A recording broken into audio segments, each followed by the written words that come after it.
بسم اللہ الرحمن الرحیم۔ شروع اللہ کے نام سے جو بڑا مہربان اور نہایت رحم والا ہے۔ بنی اسرائیل میں 3 آدمی تھے، ان میں سے ایک آدمی کے چہرے پر برس کے داغ تھے، دوسرے کے سر پر بال نہیں تھے اور تیسرا آنکھوں سے اندھا تھا۔ ان تینوں کے ساتھ عجیب معاملہ پیش آیا۔ ان میں سے ایک آدمی ایسا تھا جس کے چہرے پر برس کے داغ تھے، شکل بھی اچھی نہیں تھی، لوگ اسے دیکھنا پسند نہیں کرتے تھے۔ محفل میں بیٹھ کر وہ اپنے آپ کو مجرم کی طرح محسوس کرتا تھا، اس لیے بڑا پریشان پھرتا تھا، اس کا کاروبار بھی نہیں چلتا تھا۔ اس کے پاس ایک آدمی آیا اور آ کر اس آدمی نے کہا کہ بتاؤ کہ تمہاری کوئی پریشانی ہے؟ یہ کہنے لگا ہاں بڑی پریشانی ہے۔ پوچھا کون سی پریشانی ہے؟ وہ کہنے لگا اللہ تعالیٰ میرے برس کے داغ ٹھیک کر دے، میرا چہرہ اس قابل ہو کہ میں لوگوں میں عزت کے ساتھ بیٹھ سکوں، اور اللہ تعالیٰ میرا کاروبار بھی ٹھیک کر دے تاکہ میں عزت کی روٹی کما سکوں، میرے لیے یہی کافی ہے۔ چنانچہ اس آدمی نے دعا کی، اللہ تعالیٰ نے اس بندے کی برس کی بیماری کو دور کر دیا اور اسے ایک اونٹنی عطا کی۔ اونٹنی کی نسل اتنی بڑی کہ ہزاروں اونٹوں اور اونٹنیوں کا مالک بن گیا، اس کا شمار امیر آدمیوں میں ہونے لگا۔ پھر وہ آدمی دوسرے کے پاس گیا جس کے سر پر بال نہیں تھے، لوگ اس کا مذاق اڑاتے رہتے تھے اور اسے گنجا کہتے تھے۔ کاروبار بھی اچھا نہیں تھا، لہٰذا پریشان بھی رہتا تھا۔ اس آدمی نے پوچھا سناؤ بھائی تمہارا کیا حال ہے؟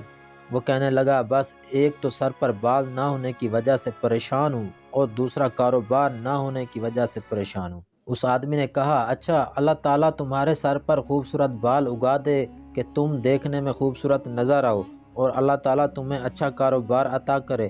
چنانچہ اس کے سر پر خوبصورت بال آ گئے اور اللہ تعالیٰ نے اس کو ایک گائے عطا کی۔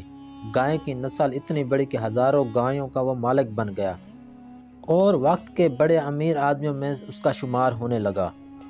پھر وہ آدمی تیسرے کے پاس گیا اور پوچھا کہ سناؤ تمہارا کیا حال ہے؟ اس نے کہا میں تو آنکھوں سے اندھا ہوں، میں تو ٹھوکریں کھاتا پھرتا ہوں، میں تو لوگوں سے بھیک مانگتا پھرتا ہوں، میری بھی کیا زندگی ہے، دعا کرو اللہ تعالیٰ مجھے بینائی عطا فرما دے۔ اس کو اللہ تعالیٰ نے بینائی بھی عطا فرما دی اور اس کو ایک بکری عطا کی۔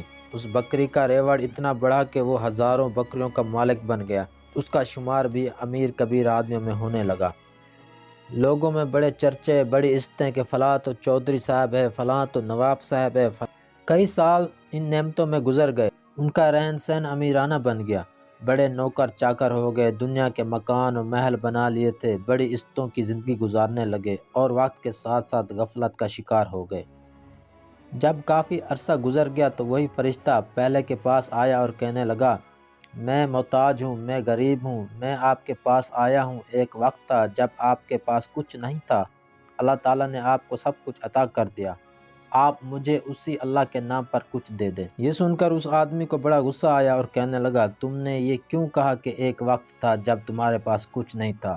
میرا دادا امیر، میرا باپ امیر اور میں خود امیر، میں نے بچپن میں فلاں جگہ زندگی گزار دی، میں تو سونے کا چمچ منہ میں لے کر پیدا ہوا تھا، میں نے تو بچپن سے دولت دیکھی ہے، ارے میں تو خاندانی امیر ہوں، تم کیسی باتیں کرتے ہو؟ تم نے لوگوں کے سامنے یہ بات کر کے میری بےزتی کر دی۔ اس نے کہا اچھا پھر جیسے تم پہلے تھے اللہ تعالیٰ تمہیں ویسا ہی کر دے۔ یہ کہہ کر وہ آدمی چلا گیا۔ مشیت خداوندی سے اس کو پھر برس کا مرض ہو گیا، ایسی بیماری پھیلی کہ ساری کی ساری اونٹنیاں مر گئیں، جائیداد بھی ختم ہو گئی اور یہ اسی پہلی والی حالت میں دوبارہ آ گیا۔ پھر وہ آدمی دوسرے کے پاس گیا، اس کو کہنے لگا کہ میں بڑا ہی غریب ہوں، محتاج ہوں، مجھے اللہ کے نام پہ کچھ دے دو، اسی اللہ کے نام پر جس نے آپ کو سب کچھ دیا، حالانکہ آپ کے پاس تو کچھ بھی نہ تھا۔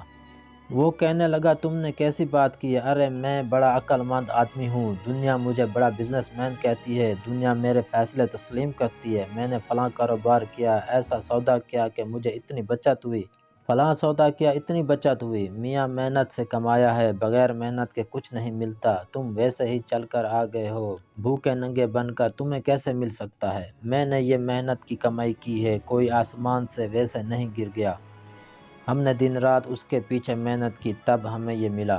جب اس نے اس قسم کی باتیں کی تو یہ آدمی کہنے لگا اچھا جیسے تم پہلے تھے ویسے ہی بن جاؤ۔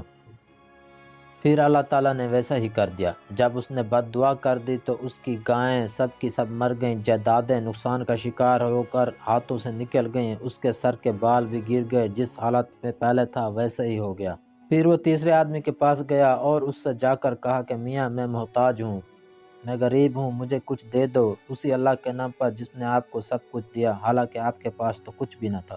جیسے اس نے یہ بات کہی، اس آدمی پر عجیب سی کیفیت طاری ہوئی، آنکھوں سے آنسو آنے لگے اور کہنے لگا، بھائی تم بالکل ٹھیک کہتے ہو، میں تو اندھا تھا، میں تو لوگوں کے سامنے ہاتھ پھیلایا کرتا تھا، میں تو در بدر کی ٹھوکریں کھاتا پھرتا تھا، میری دنیا ویران تھی، میں بھیک مانگتا تھا، لوگوں کے سامنے کشکول پکڑ کر جایا کرتا تھا۔